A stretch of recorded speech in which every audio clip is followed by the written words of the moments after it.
Halo sedulur Jinglang, selamat datang kembali di channel yang membahas tentang sejarah, mitos, legenda, serta tempat-tempat sejarah yang menjadi kekayaan budaya bangsa Indonesia.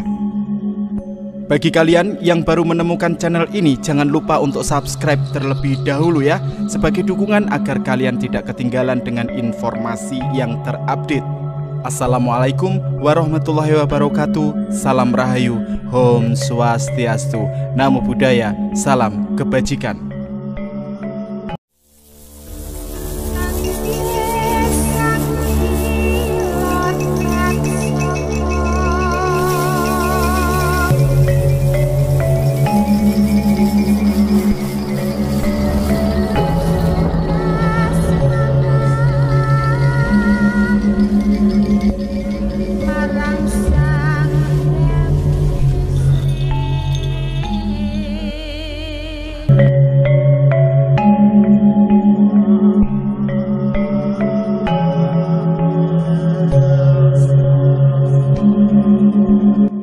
Bagi masyarakat Pekalongan, tentunya tidak akan asing dengan nama Dewi Lanjar.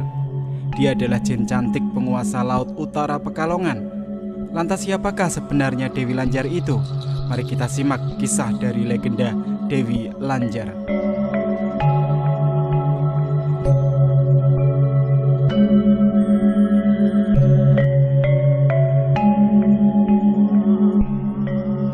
Sosok Dewi Lanjar sampai sekarang masih merupakan legenda yang hidup di dalam masyarakat dan masih berpengaruh dalam jiwa masyarakat terutama di Pekalongan.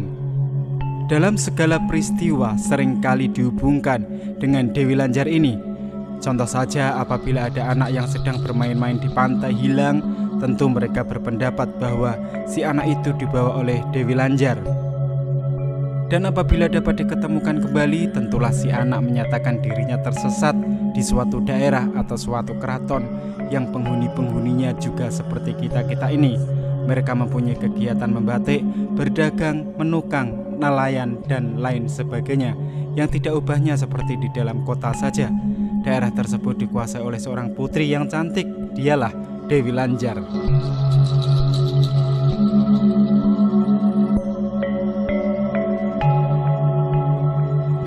Dikisahkan pada zaman dahulu di suatu tempat di kota Pekalongan hiduplah seorang putri yang sangat cantik jelita.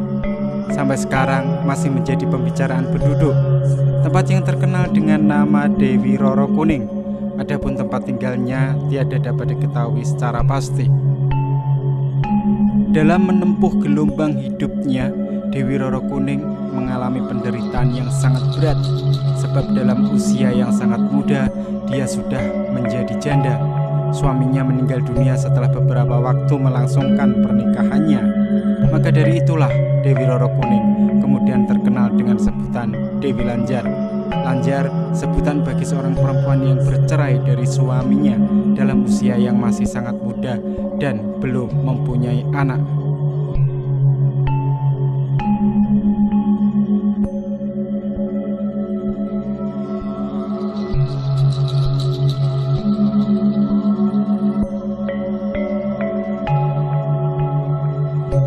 Sejak ditinggal suaminya itulah Dewi Lanjar hidupnya sangat merana dan selalu memikirkan suaminya. Hal yang demikian itu berjalan beberapa waktu lamanya. Tetapi lama-kelamaan Dewi Lanjar sadar dan sempat berpikir kembali bahwa kalau dibiarkan demikian terus-menerus akan tidak baik akibatnya.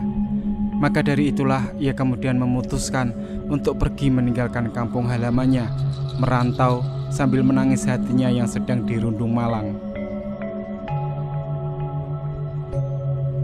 Dalam perjalanannya, Dewi Lanjar sampai di sebuah sungai, yaitu Sungai Opak. Di tempat itu, kemudian bertemu dengan Raja Mataram bersama Mahapatihnya yang sedang bertapa mengapung di atas air di Sungai Opak. Dalam pertemuan itu, Dewi Lanjar mengutarakan isi hatinya, serta pula mengatakan tidak bersedia untuk menikah lagi. Raja Mataram beserta patihnya demi mendengar tuturnya terharu dan merasa kasihan. Oleh karena itu, dinasihatinya Dewi Lanjar agar bertapa di pantai selatan serta pula menghadap kepada Ratu Kidul. Budal saking tengahing samudra.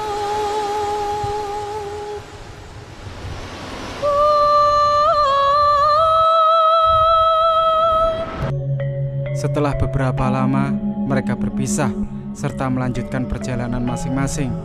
Raja Mataram beserta senopatinya melanjutkan bertapa menyusuri Sungai Opak, sedangkan Dewi Lanjar pergi ke arah pantai selatan untuk menghadap Nyai Roro Kidul.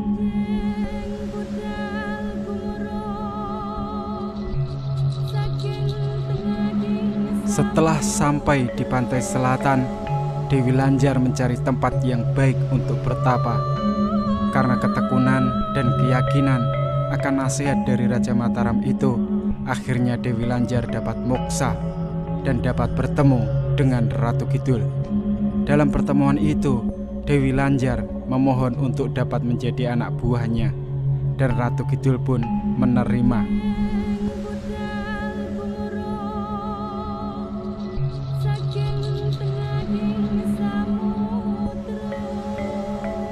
Pada suatu hari, Dewi Lanjar bersama Jin-Jin diperintahkan untuk mengganggu dan mencegah Raden Baurekso yang sedang membuka hutan Gambiran. Tetapi karena kesaktian dari Raden Baurekso yang diperoleh dari bertapa ngalong, semua godaan Dewi Lanjar dan Jin-Jin dapat dikalahkan, bahkan tunduk kepada Raden Baurekso. Karena Dewi Lanjar tidak berhasil menunaikan tugas, maka ia memutuskan tidak kembali lagi ke pantai selatan. Akan tetapi kemudian memohon kepada Raden Baurekso untuk dapat bertempat tinggal di Pekalongan. Oleh Raden Baurekso disetujui, bahkan pula oleh Ratu Kidul.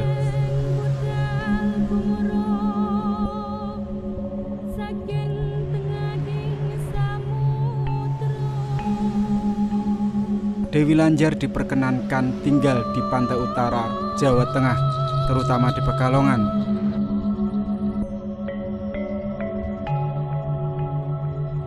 Konon, letak keraton Dewi Lanjar terletak di pantai Pekalongan di sebelah Sungai Selamaran, tepatnya di pantai Selamaran.